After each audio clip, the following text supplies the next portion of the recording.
ஆயுர்வேதம் ஒரு பொக்கிஷம், நம் ஆயுள் நீட்டக்கும் அற்புதம். டாக்டர் ஸ்ரீவர்மாஸ். இங்கே என்னை அன்போடு எழுச்சியோடு வீரத்தோடு வரவேற்ற என் தம்பிகளே, என் தங்கைகளே, என் சகோதரிகள், தாய்மார்கள், அண்ணன்மார்கள், பெரியோர்கள், வியாபார பெருமக்கள், விவசாய பெருமக்கள், வணிக நண்பர்கள், காவல்துறை நண்பர்கள், ஊடக நண்பர்கள், என் உயிரோடு மேலான அன்பு பாட்டாளி சொந்தங்களே, உங்கள் அனைவருக்கும் இந்த அன்புமணி ராமதாஸின் பணிவான வணக்கங்கள். இன்று அரூரிலே உங்களை சந்திப்பதில் எனக்கு மிக மகிழ்ச்சி. ஒரு இடைவேளைக்கு பிறகு உங்களை சந்திக்கின்றேன். இந்த சந்திப்பு மிக முக்கியமான ஒரு சந்திப்பு. தர்மபுரி மாவட்டம் எனக்கு மிகவும் பிடித்த மாவட்டம். இந்த மாவட்டத்தில் அவனை தூக்கிட்டு வீட்டுக்கு கூட்டிட்டு போறேன். இவ்வளவு பேர் பேசிட்டு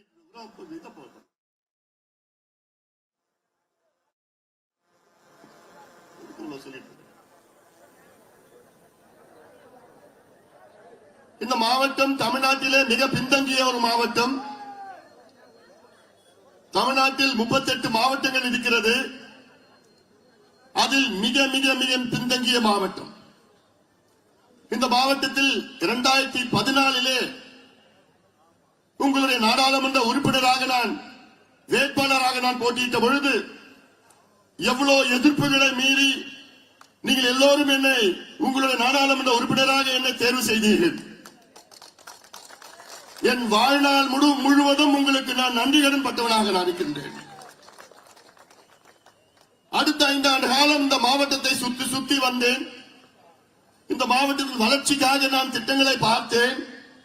ஒவ்வொரு பகுதிக்கும் சென்றவுடன் இதில் என்ன செய்யலாம், இங்கே புதிய திட்டத்தை எப்படி கொண்டு வரலாம், எப்படி அழுத்தம் கொடுக்கலாம், அரசின் கவனத்திற்கு எப்படி எடுத்து செல்லலாம் என்ற ஒரே நோக்கத்தில் தான் 5 ஆண்டு காலம் உங்களுடைய உறுப்பினராக நான் செயல்பட்டேன். குறிப்பாக ஒரு உதாரணம், இந்த பகுதியில் பிக்கிலி இருக்கு. அங்கே பழங்குடி இனத்தை சார்ந்தவர்கள் பலர் இருக்கின்றார்கள். சிக்லிங் பகுதி, சித்தேரி ஒரு பகுதி இருக்குது, கலசப்பாடி அரசு நத்தம் வேற பகுதி, வாத்தாச்சி இருக்கு இந்த பகுதியில் இருக்குது, சிட்லிங் இந்த பகுதியில் இருக்கு. சிட்லிங் போன உடனே அங்க பார்த்தா அங்க சிற்றார்கள் சென்று சிற்றார் ஒன்னா சேருது ஒரு இடத்துல. சரி, இங்க ஏன் டேம் கட்டக்கூடாது? ஏன்னா அங்க ஒரு டேம் கட்டினா, அங்க ஒரு அணை கட்டினா அந்த தண்ணியை கிட்டத்தட்ட 6 பகுதியில் இருக்கிற 6 பஞ்சாயத்தும் பயன்படுத்தலாம். இது ஒரு திட்டம், இது அவசியம் செயல்பட வேண்டும். வள்ளி மதுரை அணைக்கு போயிருந்தேன். அதை பார்த்தா அது ஏன் சின்னதா ஒரு டேம் இருக்கு, அது ஏன் உயர்த்த கூடாது? உயர்த்தினா இன்னும் கொள்ளளவு அதிகமா இருக்கும், இந்த தண்ணியை இன்னும் கொஞ்சம் பயன்படுத்தலாமே.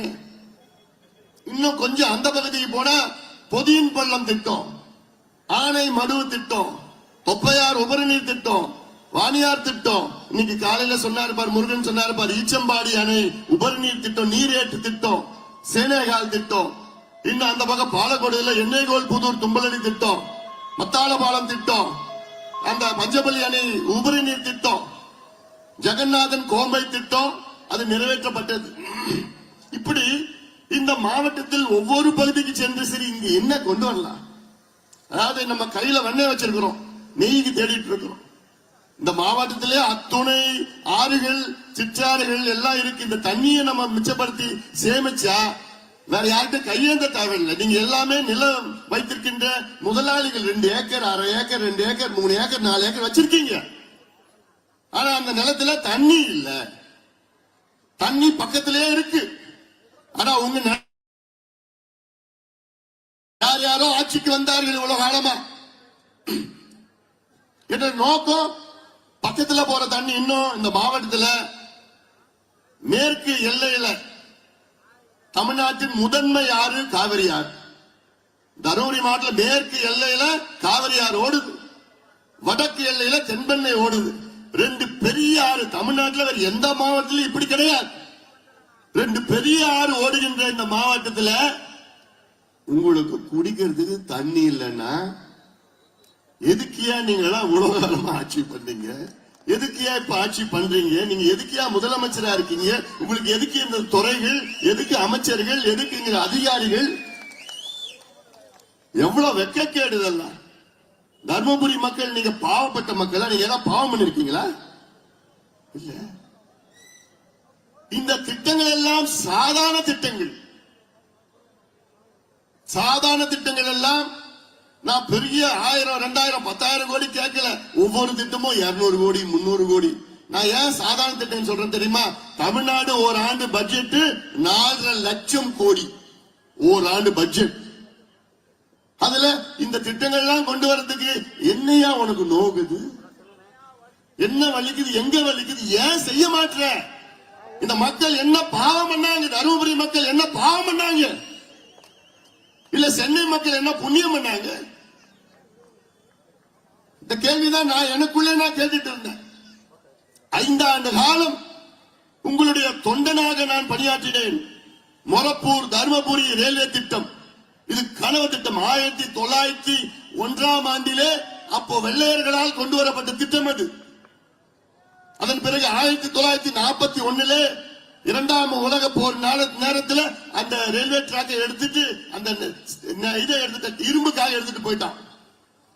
அன்றையிலிருந்து 80 ஆண்டு காலம் உங்களுடைய கோரிக்கை என்ன? தமிழ்நாட்டில் 38 மாவட்டம் இருக்கு. அப்படி சென்னையிலிருந்து 35 மாவட்ட தலைநகருக்கு நேரடியா போலாம் ரயில் இருக்கு. 2 மாவட்ட தலைநகரை தவிர என்ன? ஒன்னு தருமபுரி, இன்னொன்னு கிருஷ்ணகிரி. அதான் என்னோட நோக்கம். சென்னையில உட்கார்ந்தீங்கன்னா தருமபுரிக்கு வரணும். அதுல இணைப்பு 36 கிலோமீட்டர் இணைப்பு மொரப்பூர்ல இருந்து தருமபுரிக்கு. 19 முறை அமைச்சர்களும் அதிகாரிகளும் நேரிலே சந்தித்து வலியுறுத்தி அழுத்தம் கொடுத்து சதானந்த கவுடா, சுரேஷ் பிரபு, பியூஷ் கோயல் பிறகு அடிக்கல் நாட்டப்பட்டு 100 கோடி ஒதுக்கீடு செய்து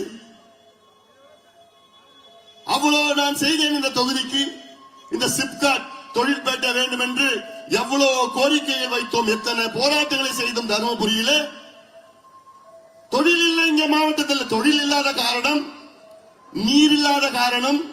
இங்க இருக்கின்ற 3 லட்சம் இளைஞர்கள் வெளி மாவட்டம், வெளி மாநிலத்தில் போய் கூலி வேலை செய்யறான், கல்லு உடைக்கிறான், கொத்தனார் வேலை பண்றான், குப்பையா பொறுக்கிறான். பெங்களூர்ல போறான், திருப்பூர் போறான், ஊட்டி கொடைக்கானல் போய் போறான், கோயம்புத்தூர் போறான், கேரளா போய் ஹோட்டல்ல வேலை செய்யறான். வேலை செய்ய வேணாம் சொல்லி இங்க அவன் 2 ஏக்கர் 3 ஏக்கர் வச்சிருக்கிறான். அவன் முதலாளி அங்க போய் கூலி வேலை பண்ணிட்டு இருக்கிறான். இந்த திட்டங்கள் எல்லாம் இங்க நிறைவேற்றினா கால் மேல கால் போட்டு நீ உட்கார்ந்து சாப்பிடலாம், சுயமரியாதையோட நீங்க வாழலாம். அதான் எனக்கு வேணும். அதுக்காகத்தான் நான் உங்களே சுத்தி சுத்தி வந்த 5 ஆண்டு காலம். காவிரி மேட்டூர், காவிரி ஒகேனக்கல் உபநீர் திட்டம் ஒவ்வொரு ஆண்டும் காவிரி ஆத்துல அங்க கடல்ல 100 டிஎம்சி 200 டிஎம்சி கடல்ல போயிட்டு. இப்ப கூட ஜூலை மாதத்திலிருந்து இன்னைக்கு வரைக்கும் 4 மாசத்துல 50 டிஎம்சி தண்ணி கடல்ல போயிருக்கு. 50 டிஎம்சி. நான் கேட்கறது வெறும் 3 டிஎம்சி நீரேற்று மூலமா கொண்டு வந்து அந்த நீரை தருமபுரி மாவட்டத்தில் 800 ஏரி குளங்களை சிற்றணைகள்ல நிரப்புனா இதான் எனக்கு வேணும். நிரப்புனா உங்க கிணத்துல 40 அடியில தண்ணி கிடைக்கும், உங்க போர்ல 80 அடியில தண்ணி கிடைக்கும். நீங்க எங்கேயுமே போக வேண்டாம். இதுதான் திட்டம். இதுலதான் முதலீடு வேணும். ஒரு நல்ல முதலமைச்சர் எதுல முதலீடு செய்வார்? நீர் மேலாண்மை திட்டம், வாட்டர் மேனேஜ்மெண்ட், இரிகேஷன். இதுலதான் உன் காசு போடு. நீ பிச்சை போடாத. நீ கொடுக்கிற 1000 ரூபாய், பெண்களுக்கு கொடுக்கிற 1000 ரூபாய் காலையில கொடுக்கிட்டு சாயங்காலம் டாஸ்மார்க்கு போய் இதுல 15,000 கோடியில போடுறீங்க. இந்த கையில போட்டு இந்த கையில வாங்கிடுறேன். இது என்னையா திட்டம்? இதுல போய் பெண்கள் முன்னேற போறாங்களா? அவங்க குடும்பம் முன்னேறுமா? நான் சொல்றேன் இந்த திட்டத்துல போடியா. ஒகேனக்கல் காவிரி தருமபுரி உபநீர் திட்டம், இந்த ஒரு திட்டம் நிறைவேறினா தருமபுரி மாவட்டத்தில் 80 விழுக்காடு. இத கூட தெரியாத ஒரு முதலமைச்சர் வெக்கக்கேடு. அதெல்லாம் வெக்கக்கேடு. இது அன்னைக்கே நான் உங்களுடைய நாடாளுமன்ற உறுப்பினராக இருந்த நேரத்தில் எவ்வளவு போராட்டம், 3 நாள் நடைபயணம், அரை நாள் கடையெடுப்பு, 10 லட்சம் கையெழுத்து இயக்கம், பெரிய போராட்டம், ஆர்ப்பாட்டம், அழுத்தம். முன்னாள் முதலமைச்சர், இந்நாள் முதலமைச்சர், எத்தனை பேரை நான் பார்த்து தயவு செய்து கொடுங்கயா திட்டத்தை, தயவு செய்து அறிவிங்கயா. கத்தனை கத்தனை கதர் இந்த ஒரு திட்டம் நிறைவேறினா போதும் ஒட்டுமொத்த பகுதியில வளர்ச்சி அடையலாம். கேட்கிறாங்களா இவங்க? கேட்கிறாங்களா? நீங்களும் கேட்டீங்களா? நான் குறிப்பா ஏன் அரூர் சட்டமன்ற தொகுதியை பத்தி நான் பேசுறேன். அரூர் சட்டமன்ற தொகுதி மக்கள் என் மேல உங்களுக்கு என்ன கோபம், என் மேல உங்களுக்கு என்ன வருத்தம், ஏன் நான் உங்களுக்கு என்னென்ன தப்பு பண்ணிருக்கேன், உங்களுக்கு நான் என்னென்ன துரோகம் பண்ணிருக்கிறேன்?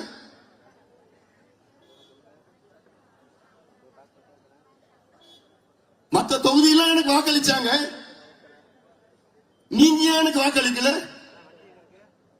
அப்படி நான் என்ன தப்பு பண்ணேன்? நான் எல்லாத்துக்கும் தானே பொதுவானவன். நான் 5 ஆண்டு காலம் உங்களுடைய நாடாளுமன்ற உறுப்பினர் இருக்கிற நேரத்தில் ஒரு சின்ன பிரச்சனை இந்த மாவட்டத்தில் இருந்துதான். அப்படி சின்ன பிரச்சனை வந்தா அதை முதல்ல தீர்க்கிறவன் நான் தானே தீர்த்திருக்கிறேன். நான் நின்ன நேரத்தில், அதே நேரத்தில் இடைத்தேர்தல் வந்தது.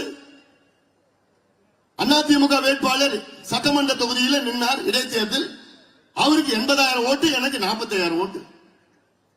நான் அப்படி என்ன தப்பு பண்ண நான் கேட்கிறேன். குறிப்பா நான் கேட்கிறது பட்டியலின மக்களுக்கு நான் என்ன தப்பு பண்ணிருக்கிறேன்? இங்க எனக்கு முன்பு அன்பழகன் பேசினாரு. பாட்டாளி மக்கள் கட்சி தொடங்கிய காரணமே சமூக நீதி. இன்னைக்கு பாட்டாளி மகிழ்ச்சி மூவர்ண கலர் இருக்குதுன்னா, மேல இருக்கிற நீல கலர் இருக்குன்னா அது அம்பேத்கர் பிடித்த கலர். எந்த கட்சியில நீல கலர் வச்சிருக்கிறாங்களா? திமுக இருக்கா? அண்ணா திமுக எந்த கட்சியில இருக்குதா? பாட்டாளி கட்சியினுடைய முன்னோடிகள் யாரு? அண்ணல் அம்பேத்கர், புரட்சியாளர் கார்ல் மார்க்ஸ், நம்முடைய தந்தை பெரியார் அவர்கள். அவர் கொள்கையில் தான் நாங்கள் வந்தவர்கள். அவர் கொள்கையில் நான் கடைபிடிக்கிறவர்கள். எங்களுக்கு கிடைச்ச முதல் அமைச்சர் பதவி யாருக்கா கொடுத்தோம்? தலித் எழில்மலை என்ற பட்டியலின சமுதாயத்தை சார்ந்தவர் தானே நாங்க கொடுத்தோம். ஏன் அன்னைக்கு கூட 3-4 வன்னியர் எம்பிகள் இல்லையா? இருந்தாங்க. ஏன் கொடுத்தோம்? சும்மா விளம்பரத்தை கொடுத்தோமா? இல்ல அரசியல் கொடுத்தோமா? உணர்வு பூர்வமா கொடுத்தீங்க. எங்க மேல குறைகள் இருக்கு இல்லைன்னு நான் சொல்லல. குறைகள் இல்லாத கட்சியே கிடையாது. ஆனால் குறைவான குறைகள் உள்ள கட்சி தமிழ்நாட்டில் பாட்டாளி மக்கள் கட்சி. அந்த குறைகள் எல்லாம் நான் சரி செய்து வருகின்றேன். மற்ற கட்சிகள் எல்லாம் வெறும் குறையை தான் வச்சிருக்கிறான். திமுக எடுத்துக்கங்க. திமுக என்னைக்கு? திமுக இன்னைக்கு வயசு 75. திமுக எந்த வருஷம் தெரியுமா அவங்க முதல் மத்திய அமைச்சருக்கு ஒரு பட்டியலின சமுதாயத்தை சார்ந்தவர்களுக்கு மத்திய அமைச்சர் ஆக்கணும் தெரியுமா? எந்த வருஷம்? இவ்வளவு பெரிய கட்சி 49ல தொடங்கின கட்சி எந்த வருஷம் தெரியுமா? முதல் மத்திய அமைச்சராக ஒரு பட்டியலினத்தை சார்ந்தவர்களுக்கு மத்திய அமைச்சர் ஆக்கினாங்க தெரியுமா? திமுக 99ல. பாட்டாளி மக்கள் கட்சி எப்ப தெரியுமா மத்திய அமைச்சரா ஒரு பட்டியலினத்தை சார்ந்தவரை ஆக்கினாங்க? 98ல. எங்களுக்கு பிறகுதான் திமுக மத்திய அமைச்சரா ஒரு பட்டியலின சமுதாயத்தை சார்ந்தவருக்கு மத்திய அமைச்சர் கொடுக்கிறாங்க. இதான் நாங்க செய்கின்ற பேசுகின்ற சமூக நீதி.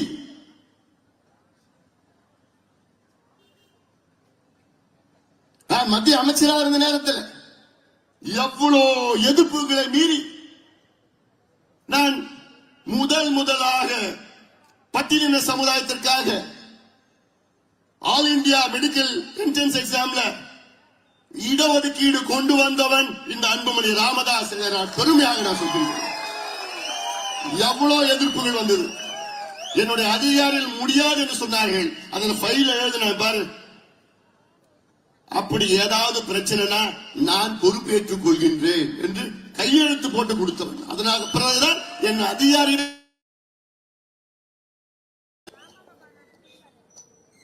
இது எவ்வளவு பெரிய சாதனை தெரியுமா? இடஒதுக்கீடு இந்திய அளவிலே பட்டியலின மக்களுக்கு கொண்டு வந்தவன் இந்த அன்புமணி ராமதாஸ் கொண்டு வந்தார். பாட்டாளி மக்கள் கட்சி கொண்டு வந்தது.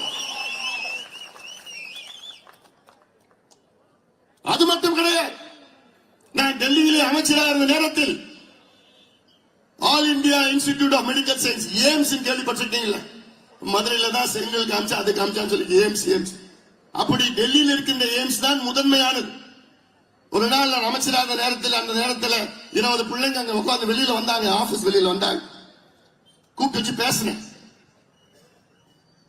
என்ன பிரச்சனைன்னு கேட்டா அந்த பசங்க சொல்றாங்க, நாங்க MBBS படிச்சுட்டு இருக்கிறோம், நாங்க எல்லாமே பட்டியலினத்தை சார்ந்தவர்கள் எஸ்சி, எங்களுக்கு பெரிய அளவில் பாகுபாடு செய்கின்றார்கள், டிஸ்கிரிமினேஷன் செய்கின்றார்கள்.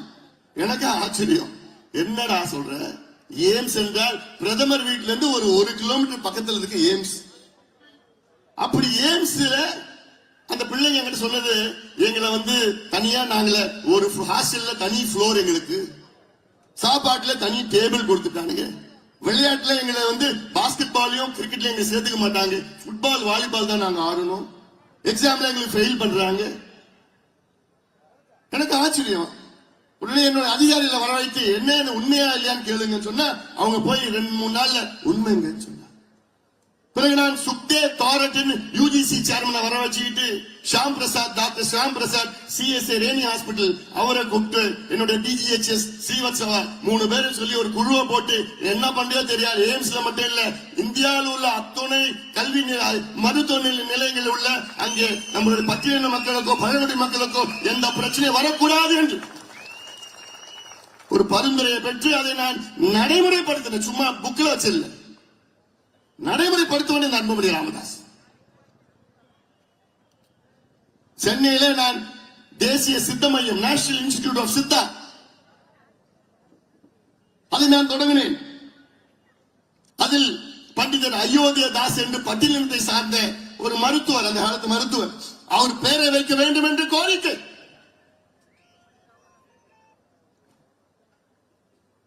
இல்லை என்று எனக்கு முன்பு இருந்தவர் எல்லாம் இல்லை. பிறகு அந்த கோரிக்கை வைத்தவன் அதாவது என்னுடைய அமைச்சர் காலத்தில் 5 ஆண்டு காலத்தில் எந்த ஒரு இன்ஸ்டிடியூஷனுக்கும் நான் தனிப்பட்ட பேர் வச்சது கிடையாது. ஒரே ஒரு நிறுவனத்திற்கு தேசிய சித்த மையம் மருத்துவமனைக்கு பண்டிதர் அயோத்தியா தாஸ் பேரை நான் வைத்திருக்கின்றேன். நான் வைத்தவன் இந்த அன்புமணி ராமதாஸ். அந்த நிகழ்ச்சிக்கு நம்முடைய முன்னாள் மத்திய அமைச்சர் இப்ப நம்ம கூட இல்ல ராம்விலாஸ் பாஸ்வான் ஒரு பக்கம், திரு திருமாவளவன் அவர்கள் இந்த பக்கம், 2 பேரும் நின்றுட்டு அந்த நிகழ்ச்சி நான் நடத்தினேன். பண்டிதர் அயோத்தியாதாஸ் அவருடைய சொந்தக்காரங்க அவருக்கு சிலை உருவச் சிலை ஒன்று வச்சு கட் பண்ணிருக்க. இதெல்லாம் எதுக்கு நான் செய்கிறேன்? ஓட்டுக்கு செய்யறோமா, விளம்பரத்துக்கா, அரசியலுக்கா? 2 பேரும் ஒன்னா சேர்ந்து அரசியல் களத்துல வந்தா ஆட்சி அதிகாரம் வந்ததுன்னா இவங்க கிட்ட பிச்சை எடுக்க தேவையில்லையா? அதே நம்முடைய பிபி கரியம்மாள் சொல்றது, அவங்க பணத்தை திறந்துமே இப்போ நம்ம கூட இல்ல. அவரு இந்த தொகுதியில 1991 பாட்டாளி மக்கள் கட்சி வேட்பாளராக இந்த தொகுதியில போட்டியிட்டவர் அவர். அவருடைய கனவு என்ன?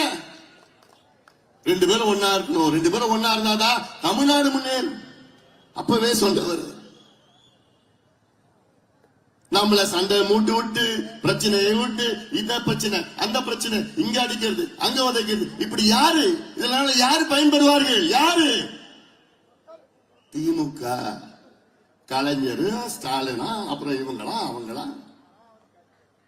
நம்ம அதே குடிசையில் தான் இருக்கிறோம், அதே கஞ்சி தானே குடிச்சிட்டு இருக்கிறோம், அதே மாடு மேய்கிறோம், கோமணம் கட்டிட்டு இருக்கிறோம், விவசாயம் பண்ணிட்டு இருக்கிறோம், கூலியா இருக்கிறோம், அங்கங்க வேலை செஞ்சுட்டு இருக்கிறோம், படிப்பறிவு இல்ல, பொருளாதாரம் இல்ல, எதுவுமே இல்ல. ஆனா அழிச்சுக்கிறோம், சண்டை போடுறோம். எவ்வளவு காலமாயா பண்ணிட்டு இருக்க போறோம்? திமுகவில் மொத்தம் 125 எம்எல்ஏக்கள் இருக்கின்றார்கள். அதில் 23 எம்எல்ஏக்கள் வன்னியர் சமுதாயத்தை சார்ந்தவர்கள், 21 எம்எல்ஏக்கள் பட்டியலினத்தை சார்ந்தவர்கள். இந்த 2 சமுதாயம் சார்ந்து பார்த்தா எவ்வளவு? 44 எம்எல்ஏக்கள். திமுக 2 சமுதாயம் 44 எம்எல்ஏக்கள். ஆனா இந்த 2 சமுதாயத்திற்காக திமுக ஏதாவது செய்திருக்கிறதா? ஏதாவது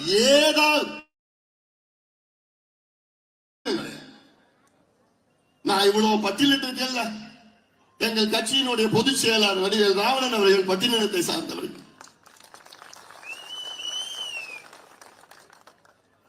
தமிழ்நாட்டில் வேற எந்த கட்சியினுடைய பொதுச் செயலாளர் பட்டியலினத்தை சார்ந்தவர்கள் எங்கேயாவது இருக்காங்களா? திமுக கொடுக்குமா?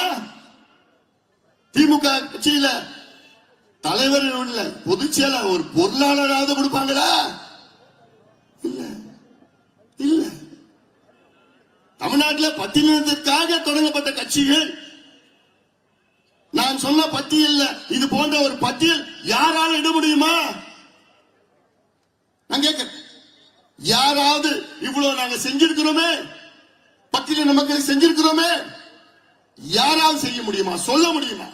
ஒரே நாளில் 7 அம்பேத்கர் சிலை நிறைவேறங்கள் மருத்துவ குடிதாங்கில பட்டியலின சமுதாயத்தை சார்ந்தவருடைய பிணத்தை தோளில் சுமந்து அடக்கம் செய்தவர். இப்படி அடுக்கிக் கொண்டே போகலாமியா? பிறகு எதுக்கு எங்க மேல கோபம்? அப்படி என்னையா நான் செஞ்சுட்டேன்? எனக்கு நோக்கம் நீங்க வளரணும், நீங்க முன்னேறணும், இந்த பகுதி, இந்த தொகுதி, இந்த மாவட்டம், தமிழ்நாடு முன்னேறணும்.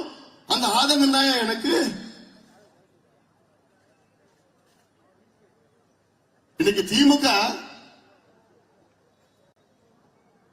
பட்டியலின சமுதாயத்தை சார்ந்தவர்களுக்கு 3 அமைச்சர்கள் தான் கொடுத்தார்கள் ஒரு 6 மாதத்துக்கு முன்பு வரை. வன்னிய சமுதாயத்துக்கும் 3 அமைச்சர்கள், பட்டியலின சமுதாயத்துக்கும் 3 அமைச்சர்கள். ஆனா 2 சமுதாயம் சார்ந்த 44 எம்எல்ஏக்கள். இதைத்தான் நான் கேட்டேன். இதுவரை சமூதி ஸ்டாலின் அவர்களை பார்த்து கேட்டேன். நான் திருப்பி இதை பேசினப்போ உடனே ஸ்டாலினுக்கு ஒண்ணு வர போறது இல்லை, சுத்தி இருக்கவங்களுக்கு ஏதோ சொல்லியிருக்காங்க. அன்புமணி இப்படி பேசுறான். 44 2 சமுதாயம் சார்ந்த 44 எம்எல்ஏ 125 44 எவ்வளவு? கிட்டத்தட்ட 3 1 பங்கு. கிட்டத்தட்ட 35 அமைச்சர்கள் எவ்வளவு கொடுத்துக்கணும்? 2 சமுதாயத்தை சார்ந்தது கிட்டத்தட்ட 12 மந்திரிகள் கொடுத்திருக்கணும். இந்த 2 சமுதாயத்திற்கும் குறைஞ்சது இதுக்கு 6, அதுக்கு 6 கொடுத்திருக்கணும். என்ன 3 தான் கொடுத்தாங்க.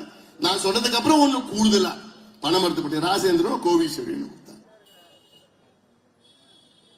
இதுல என்ன வெட்கக்கேடுனா, பட்டியலினத்தை சார்ந்தவர்கள் அமைச்சர்கள் 4 பேர் இப்ப இருக்கிறாங்க. அதுல 3 பேர் இப்போ ஒரு அமைச்சரவைனா புரோட்டோகால் இருக்கும். புரோட்டோகால்னா முதலமைச்சர் வந்து நம்பர் 1 புரோட்டோகால், துணை முதலமைச்சர் நம்பர் 2, அடுத்தது சீனியர் மோஸ்ட் துரைமுருகன் நம்பர் 3. இப்படி ஒவ்வொரு அமைச்சருக்கும் சீனியாரிட்டி வைஸ் புரோட்டோகால் இருக்கும். இதுல 35வது அமைச்சர் யார் தெரியுமா? என்ன புரோட்டோகால்? யாரு? ஒரு பட்டியலினத்தை சார்ந்தவர். 34வது அமைச்சர் புரோட்டோகால் பட்டியலின அமைச்சர். 33 விட்டுட்டாங்க பெரிய மனசு பண்ணி.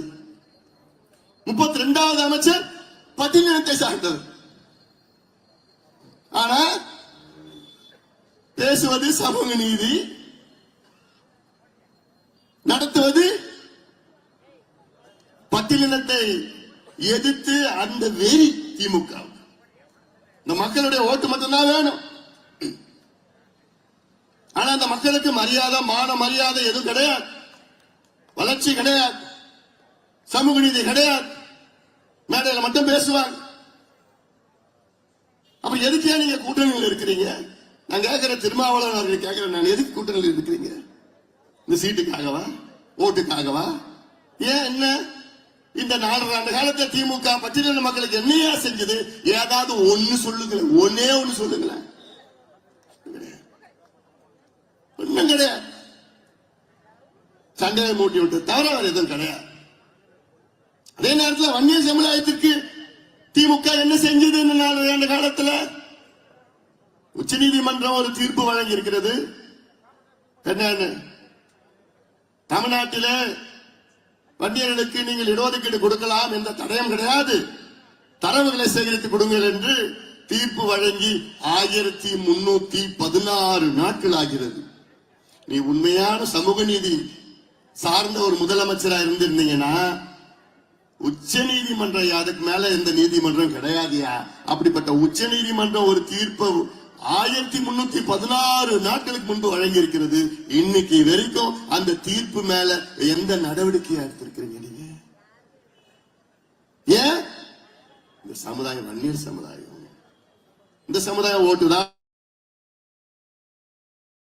கூலியா இருக்கணும், கோமனம் கட்டணும், ஆடு மேய்க்கணும், மாடு மேய்க்கணும், குடிசையில வாழணும், படிக்க கூடாது, முன்னேறக்கூடாது, சுயமரியாதை வாழக்கூடாது. ஸ்டாலினுடைய கணக்கு தான் கணக்கு. 30 நாள்ல கொடுத்திருக்க வேண்டிய இந்த இடஒதுக்கீடு 1316 நாள் கழித்தும் இன்னைக்கு வரைக்கும் ஒரு துரும்ப கூட கிள்ளி போடல ஸ்டாலின் அவர்கள். எவ்வளவு பெரிய ஒரு துரோகம். சரி, நான் சொல்றேன், தமிழ்நாட்டில் சாதிவாரி கணக்கெடுப்பு நடத்துன்னு கேட்கிறேன். எவ்வளவு காலமா கேட்டுட்டு இருக்க ஐயா அவர்கள் 80ல இருந்து கேட்டுட்டு இருக்கிறேன். நான் 3 ஆண்டு காலமாக கத்தி எங்க பார்த்தாலும் கத்தி, எத்தனை கருத்துருங்க, எத்தனை போராட்டம், எத்தனை மாநாடு. ஏன் நான் கேட்கிறேன், தமிழ்நாட்டில் சாதிவாரி கணக்கெடுப்பு நடத்து. ஏன்? இது நான் சாதி பிரச்சனையா? நம்முடைய இடஒதுக்கீடு சாதி அடிப்படையில் தான் கொடுக்கப்படுகிறது. இப்ப இருக்கின்ற கணக்கெடுப்பு 1931 வெள்ளையர்கள் எடுத்த கணக்கெடுப்பு. 90 வருஷமா அந்த பழைய கணக்கெடுப்பு வச்சுதான் ஓட்டிட்டு இருக்கிறோம். அப்ப எடுத்தது சென்னை மாகாணம், மெட்ராஸ் பிரசிடென்சி. இப்ப புதுசா எடுங்க, நவீன முறையிலே தொழில்நுட்பங்கள் இருக்கிறது, வந்திருக்கிறது. ஒவ்வொரு மாநிலத்துக்கும் உரிமை இருக்கிறது, அதிகாரம் இருக்கிறது என்று உச்ச நீதிமன்றமே சொல்லி இருக்கிறது. கர்நாடகா உயர்நீதிமன்றம் சொல்லி இருக்கிறது. பீகார் உயர்நீதிமன்றம் தீர்ப்பை வழங்கி இருக்கிறது. சமீபத்தில் கர்நாடகா உயர்நீதிமன்றம் என்ன சொல்லியிருக்காங்க தெரியுமா? மாநில அரசுகளும் சாதிவாரி கணக்கெடுப்பு நடத்தலாம். மத்திய அரசுக்கு மட்டுமல்ல, மாநில அரசுகளுக்கும் அதிகாரம் இருக்கிறது என்று கர்நாடகா உச்ச நீதிமன்றம் ஒரு தீர்ப்பை 3-4 வாரத்துக்கு முன்பு அறிவித்திருக்கிறது, ஒரு தீர்ப்பை வழங்கியிருக்கிறது. ஆனா ஸ்டாலின் அவர்களை கேட்டா எனக்கு அதிகாரம் இல்லைங்கோ, ஏன்னா தெரியாது, அது வேற. ஏன்னா தமிழ்நாடு ஜப்பான்ல இருக்குங்கோ, இந்தியாவில் இல்லைங்கோ. என்னமோ தமிழ்நாடு வேற எங்கேயோ இருக்குல்ல.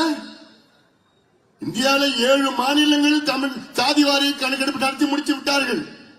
சாதிவாரி கணக்கெடுப்பு என்பது ஏதோ இடஒதுக்கீடுக்காக மட்டும் கிடையாது, ஒட்டுமொத்தம் சமூக நீதியை நிலைநாட்டுகின்ற அந்த கணக்கெடுப்பு. நான் ஏன் இவ்வளவு பிடிவாதமா இருக்க தெரியுமா? கணக்கெடுப்புல இதுல அதிக பயன்பெறுபவர்கள் யார் தெரியுமா? பட்டியலினத்தை சார்ந்தவர்கள். தமிழ்நாட்டில் 8 கோடி மக்கள் இருக்கின்றார்கள். 8 கோடி மக்கள், 2 கோடி குடும்பம், 8 கோடி மக்கள். இந்த 8 கோடி மக்கள் என்ன நிலையில் இருக்கின்றார்கள் என்று தெரிந்து கொள்ள ஸ்டாலின் அவர்களுக்கு ஆசை இல்லையா? விருப்பம் இல்லையா? நான் முதலமைச்சராக இருந்திருந்தால் 5 ஆண்டு காலத்திலே முதல் 2 மாதம் இதைத்தான் நான் செய்வேன். என் மக்கள் எப்படி இருக்கிறாங்க, என் மக்கள் தமிழ் சமுதாயம் 8 கோடி மக்கள் எந்த நிலையில் இருக்கின்றார்கள் என்று தெரிந்து கொண்டால் தானே அடுத்த 4 ஆண்டு 10 மாதம் இந்த மக்களுக்காக திட்டங்கள் என்னால் வகுக்க முடியும். இது காமன் சென்ஸ். தெரியாத நீ எப்படி திட்டம் கொண்டு வருவ? இது இடஒதுக்கீடு பிரச்சனை மட்டும் கிடையாது, சமூக நலத்திட்டங்கள். நான் ஒரு உதாரணம் சொல்றேன். இப்ப முடி திருத்துகின்ற சமுதாயம் இருக்கிறது. இந்த சமுதாயம் என்ன நிலையில் இருக்கின்றார்கள், எப்படி இருக்கின்றார்கள் என்று தெரிந்து கொள்ள எப்படி தெரிஞ்சுப்பீங்க? கணக்கெடுப்பு நடத்தணும். இந்த கணக்கெடுப்பு எப்படி நடத்துவீங்க? 2 மாதம் 500 கோடி, 3 லட்சம் அரசு ஊழியர்கள் வீடு வீடா போய் டோர் டு டோர் கணக்கெடுப்பு நடத்தணும். ஒரு வீட்டுக்கு போறாங்க, 2 கோடி வீடு, 2 மாசத்துல கணக்கெடுப்பு நடத்தலாம். ஒரு வீட்டுக்கு போறாங்கன்னா அந்த வீட்டுல எத்தனை பேர் இருக்காங்க, அது எந்த மதத்தை சார்ந்தவர்கள், எந்த ஜாதியை சார்ந்தவர்கள், அந்த ஜாதியில எந்த உட்பிரிவை சார்ந்தவர்கள், எத்தனை பேர் இருக்கிறாங்க, அந்த வீடு எவ்வளவு பெரிய வீடு, அது குடிசை வீடா, ஓட்டு வீடா, கல்லு வீடா, அது சொந்த வீடா, வாடகை வீடா, வாடகைனா எவ்வளவு வாடகை கொடுக்கறாங்க, அந்த வீட்டுல பாத்ரூம் இருக்குதா, அந்த வீட்டுல தண்ணி இருக்குதா, கரண்ட் இருக்குதா, இந்த வீட்டுல எத்தனை பேர் படிச்சிருக்கிறாங்க, எத்தனை பட்டதாரிகள், எத்தனை பேர் அரசு வேலை, எத்தனை பேர் தனியார் வேலை, எத்தனை பெண்கள் படிச்சிருக்கிறாங்க, அந்த வீட்டுல கழிப்பறை இருக்குதா, அல்லது டிராக்டர் இருக்குதா, சைக்கிள் இருக்குதா, பைக் இருக்குதா, டிராக்டர் இருக்குதா, எத்தனை கூலி தொழிலாளர்கள் விவசாய நிலம் வச்சிருக்கிறாங்களா, எத்தனை சென்ட், இதெல்லாம் ஒரு 70-80 கேள்விகள் கேட்டு ஒவ்வொரு வீட்லயும் இந்த கேள்விகள் கேட்டு அந்த டேட்டாவை கம்ப்யூட்டர்ல போடியா, பட்டன் தட்டினா அந்த டேட்டாவில் எந்த சமுதாயம் எந்த நிலையில எப்படி இருக்குன்னு டேட்டா வந்துடும். அந்த டேட்டா வச்சுதான் நீ தமிழ்நாட்டை முன்னேற்றலாம். இன்னைக்கு கணக்கெடுப்பு நடத்தாமல் போனா தமிழ்நாடு அடுத்த 50 ஆண்டுகளில் முன்னேறும் என்றால், கணக்கெடுப்பு நடத்தினால் அடுத்த 20 ஆண்டுகளில் தமிழ்நாடு முன்னேறும். ஸ்டாலின் அவர்கள் எதுக்குயா நீங்க பயப்படுறீங்க? என்ன பயம் உங்களுக்கு? என்ன பிரச்சனை உங்களுக்கு எடுக்கிறதுக்கு? கர்நாடகா, ஆந்திரா, பீகார், ஒரிசா, தெலுங்கானா, ஜார்க்கண்ட் எல்லா மாநிலம் எடுத்து முடிச்சுட்டாங்களே. ஆனா சமூக நீதியின் பிறப்பிடம் தமிழ்நாடு. எங்களுக்குலாம் அவமானமா இருக்கியா? அவமானமா இருக்கு. தந்தை பெரியார் பிறந்த மண்ணு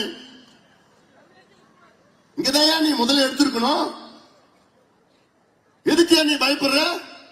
என்ன பயம் உங்களுக்கு? நான் கேட்கிறேன், இப்போ பட்டியலின சமுதாயம் 3 பெரிய பிரிவுகள் இருக்கிறது. ஆதி திராவிடர்கள், அருந்ததியர்கள், தேவேந்திர குல வேளாளர்கள். இந்த 3 பெரிய பிரிவுகள்ல 78 உட்பிரிவுகள் இருக்கிறது. இன்னைக்கு அது 78 உட்பிரிவுகளுக்கு 18 விழுக்காடு இடஒதுக்கீடு. பழங்குடி மக்களுக்கு 1 விழுக்காடு, 18% ரிசர்வேஷன். அதுல 3 அருந்ததியருக்கு போகுது. அவங்க இந்த 15% பங்கெடுக்கலாம். சரி, மொத்தம் 18. இப்ப இன்னைக்கு என்னன்னா 78 உட்பிரிவுல 8 உட்பிரிவுகள் தான் 18ல 15% எடுத்துட்டு போறாங்க. மீதி 70 உட்பிரிவுகள் 3%, 4% அடிச்சுக்கிறாங்க. நீ கணக்கெடுப்பு நடத்தினா அந்த பட்டியலின மக்கள் யாருக்கு கிடைக்கல, யாருக்கு சுத்தமா கிடைக்கல, யாரு அதிகமா எடுத்துக்கிறாங்கன்னு தெரிஞ்சிடும். தெரிஞ்ச பிறகு கிடைக்காதவங்கள தனி அதுல ஒரு உள்ஒதுக்கீடு கொடு. 18% நீ 6ஆ பிரிச்சுக்கோ. 3 பிரிச்சு இல்லாதவங்களுக்கு கொடுக்கிறது தான் சமூக நீதி. அது ஏன் செய்ய மாட்டே? நீ என்ன தயக்கம் உங்களுக்கு? எம்பிசி இருக்கு, எம்பிசில 115 சமுதாயம் இருக்கு. அது யாருக்கு இல்ல, யாருக்கு அதிகமா வாங்கியிருக்கான், யாருக்கு சுத்தமா இல்ல எப்படி தெரிஞ்சும்? கணக்கெடுப்பு நடத்தணும். பிசில 140 சமுதாயம் இருக்கு. இந்த 140 சமுதாயத்துல யாரு அதிகமா எடுத்துட்டு போறா, யாருக்கு இல்லன்னு எப்படி தெரியும்? இதுல இன்னொரு உதாரணம் நான் சொல்றேன். ஒரு ரூமுக்குள்ள 100 பேரை உள்ள பூட்டிடுங்க. பூட்ட கூட வேண்டாம், உள்ள விட்டுட்டு 100 பேருக்கு 100 மாம்பழத்தை அங்க வச்சிடுங்க. அவங்க கிட்ட நீங்க எடுத்துக்கீங்கன்னு சொல்லிட்டா என்ன ஆகும்? ஆளாலும் ஒரு மாம்பழம் எடுத்துப்பாங்களா? இல்ல. வாட்ட சாட்டமா இருக்கிறவன் 5 எடுத்துப்பான். கொஞ்சம் வாட்ட சாட்டமா இருப்ப 2 எடுத்துப்பான். கொஞ்சம் தடமா அவர் மாதிரி வயசானவர் சொல்றாரு, வயசானவர் இருக்காரு 1 தான். எப்படி போய் வாட்ட சாட்டமா ஒண்ணுமே சுத்தமா முடியாதவங்க ஓரமா நின்று ஏமாந்துட்டு மாம்பழம் கிடைக்காது. ஆனா எனக்கு ஆசை என்ன? 100 பேருக்கு 100 மாம்பழம் கிடைக்கணும். அதான் சமூக நீதி.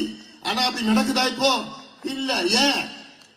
ஏன் இப்ப பிசி எடுத்துக்கங்க. பிசில கிராமத்துல குப்புசாமி, முனியம்மா அவங்க புள்ள கவர்மெண்ட் ஸ்கூல்ல, விவசாய புள்ள கவர்மெண்ட் ஸ்கூல்ல படிச்சு தமிழ் மீடியத்துல படிச்சு, அதே அரூர்ல நகரத்துல ஒரு பெரிய டாக்டர் இல்ல என்ஜினியர் இல்ல தொழிலதிபர், அவருடைய புள்ள இங்க கான்வென்ட்ல படிச்சு நீட் கோச்சிங் சென்டருக்கு 5 லட்சம் ரூபாய் செலவு பண்ணி நீட் கோச்சிங் சென்டர்ல MBBS கோச்சிங் பண்றாப்ல பிள்ளைக்கு. இல்ல வேலை கிடைக்கிறதுக்காக யூபிஎஸ்சி டிஎன்பிஎஸ்சி சிவில் சர்வீஸுக்கு 10 லட்சம் 20 லட்சம் ராஜஸ்தான் டெல்லி சென்னையில அனுப்பி கோச்சிங் சென்டர் கோச்சிங்ல வேலைக்கு கோச்சிங் நடக்குது. இவங்க கூட குப்புசாமி பிள்ளையும் முனுசாமி முனியம்மா பிள்ளையும் போட்டி போட முடியுமா? போட்டி போட முடியுமா? முடியாது. ஆனா 2 பேருமே பிசி, 2 பேருமே எம்பிசி, இல்ல 2 பேருமே பட்டியலின சமுதாயத்தை சார்ந்தவர்கள். அப்ப என்ன செய்யணும்? யாருக்கு கிடைக்கலையோ இந்த குப்புசாமி முனியம்மா அதை புரிஞ்சு கிடைக்கலையா அவங்க எல்லாம் தனி பிரிவா பிசியிலே உட்பிரிவா போடுங்க. இதுதான் நாங்க கேட்கிறோம். இதுக்கு தான் வேணும், கணக்கெடுப்பு வேணும். கேட்டா நான் தந்தை பெரியாருடைய கொள்ளு பேரன், அண்ணாவுடைய பேரன், முத்துவேல் கருணாநிதியுடைய புள்ள. எதுக்கு கடத்தூர்ல காத்துட்டு இருக்காங்க. விட்டா இன்னும் 1 மணி நேரம் எவ்வளவு இருக்கு பேசுறது. அரூர் மக்கள்கிட்ட நான் பேசணும் ரொம்ப நாளா. இன்னைக்கு என்னன்னு தெரியல, என்னமோ பேச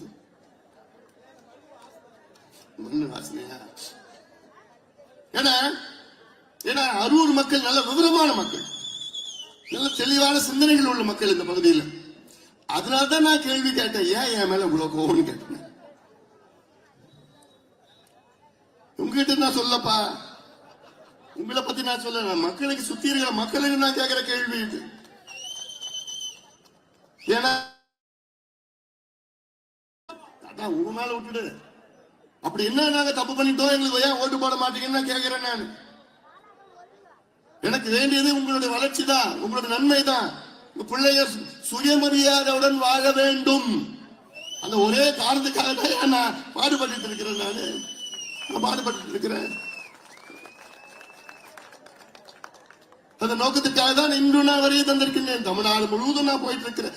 அனைத்து தரப்பு மக்களையும் நான் பார்த்துட்டு இருக்கிறேன். ஒண்ணு மட்டும், இந்த 100 நாள் நடைபயணம், 100 நாள் இப்ப 108 நாளா வந்துடுச்சு. இப்ப ஏன்னா 4-5 நாள் என்ன தடை பண்ணிட்டாங்க, அனுமதி கொடுக்க. அப்ப 108 நாள். சரி, அதுவும் நல்லதான் நினைச்சு நம்ம 108 ஆம்புலன்ஸ் மாதிரி 108 நாள்.